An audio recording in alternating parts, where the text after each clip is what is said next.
Hi everybody, this is Linda. This is a response video for Brandy. First I want to tell you how I got my screen name, My Fresh Start. I really wanted it to be My New Beginning because that's what I named my scrapbook, my weight loss journey scrapbook. But somebody already had that name, so I couldn't use it. But it's pretty simple because My Fresh Start or My New Beginning was just what I was calling the next phase in my life of me getting healthy by losing weight. So it was my fresh start. That was what it is. The next thing I want to talk about is the 3 things that you don't know about me. The first thing was that how I came about doing genealogy. I'm not sure if I mentioned that I do genealogy or not. I might have, but I know I didn't tell anybody how I came about it. I decided to do genealogy because somebody told me no. And when I was a teenager, I was pretty stubborn. I was probably 14 years old when I found out that my dad was raised in a foster home, and who we thought was our grandmother was really not our grandmother. And the people that used to send us a Christmas card and just sign it with their name and give us $25 every year was really my dad's biological mother. And so I started asking questions and they wouldn't tell me anything. So my dad just finally said, you're old enough to ask questions, write her a letter. So I started writing letters and she would not answer anything. She didn't want to talk about it. She didn't want to give me any answers. She wouldn't say who my dad's real father was or give me, not even any pictures. We never had a picture of her all our life, or her parents, or my dad's real father, anything. She just would not respond at all. And so the more she wouldn't respond, the more I was determined to find out. It took me a long time. It took me 15 years, but I did find out. I found my dad's biological father and his family. He was dead at the time, but I did find 2 sisters of his that were in their 90s. And I did correspond with them for a couple of years, and they told me a lot about their family, so that I did get some information, and they sent me some pictures. So that was really nice to be able to finally find out for sure who they were. They didn't know anything about us, and it was really sad because the original 2 parents, the 2 biological parents, they both married later in life, and neither one of them ever had any children. So my dad was the only one. And I was trying not to startle this poor woman when I wrote her to tell her that my dad was her brother's son and who we were. But I did enclose a picture of my dad, and that is what really convinced her that we were who we were, because when you saw a picture of my dad and her brother, my dad's biological father, they looked exactly alike. And for not ever knowing each other or growing up, my dad growing up, knowing him at all, they had the same mannerisms, the same haircut, they wore the same kind of t-shirt, the same kind of shoes. They even had the same kind of tattoo on their arm. It was bizarre. It was so strange. So as soon as she saw the picture of my dad, she knew immediately that he was related, and so she was very open to writing to me and giving me information, and I really appreciated that. So I did get some information. I have won a couple contests, and I have been written in a magazine about my genealogy scrapbooking, so that was really nice. I do have my genealogy line back to the 1580s and back into Finland on one line. Another line, family line, I have it even back farther than that. It's always my dream to someday to be able to go on a trip to visit some of the countries that my ancestors came from. That would be Scotland, England, Ireland, Finland, and Norway. And I would just love to do that.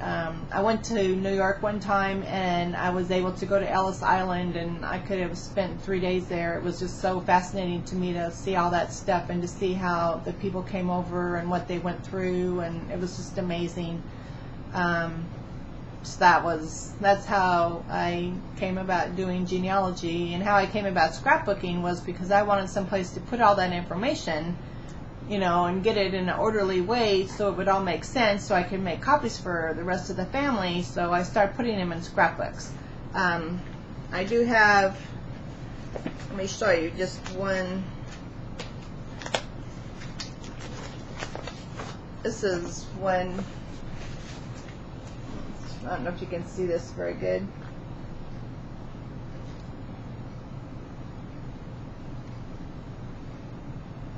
Let's see. I have old pictures from the 1800s. I have letters from them running back and forth when they were in Scotland, postcards. It's just really interesting, the stuff that I do have, because everybody in our family knows that I do this, so I have been given a lot of stuff.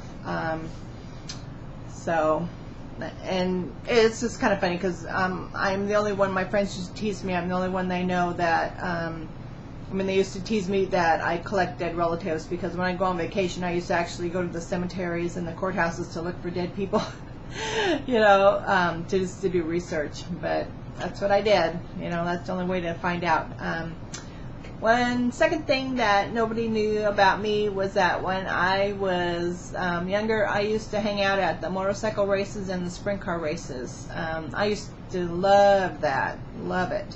I don't know if anybody knows what speedway motorcycle is. It's on an oval track, and they used to just like slide around. They don't have any brakes. It was in Southern California. I used to go 4 days a week, all over. My friend and I, and we got to know a lot of the riders, the racers and stuff, and we had so much fun. We just followed the circuit, and we would just go 4 days a week, and we did that for several years and got to know everybody, so we used to get in free all the time, and we had a lot of fun doing that. In fact, that actually is where I met my husband. He was a photographer at the racetrack. But that was another story. I'm divorced now. He's still, my ex-husband is still a friend of mine. We've been divorced for, over 20 years, and but we still are friends. We still email each other once in a while just to keep up and see how we are. A third thing about me is I went to school for a long time to be a court reporter. I always thought that was going to be my dream job, because I loved legal stuff. I was always fascinated, like watching court TV and any kind of legal cases and things like that. I can type very fast, and I always was good in typing and English classes and spelling and things like that. I always got good grades in school. I always liked school. But it just ended up not working out. I came very close to passing. I went to a private school just for court reporting, and when I was in Colorado, I passed the state test for the written portion. I passed the legal and medical terminology and the English. I passed that part of the test, but you have to do machine shorthand, and you have to be writing 225 words a minute, and I didn't end up taking that part of the test because I was not, you have to qualify for it, and I wasn't finished qualifying for it. And at the time I had a full-time job, and it was just, it was very hard to try to work and continue going to school and, racking up the student loans. And in Colorado, the economy was kind of taking a downturn, and the court reporting jobs were very hard at the time. So I was trying to make a decision. Should I try to continue to do that and get a court reporting job, making less money than what I was making at the time? And then I developed arthritis in a couple of my fingers, so it's like, how long was I going to be able to be a court reporter before I'd have to switch careers? And so I made the decision to not continue. So I always felt bad about that because I always thought that was going to be my dream job. But anyway, those are 3 things about me. Everybody's answers were really a lot of fun. It's always fun to learn new things about other people. And those are some things about me. Okay, bye.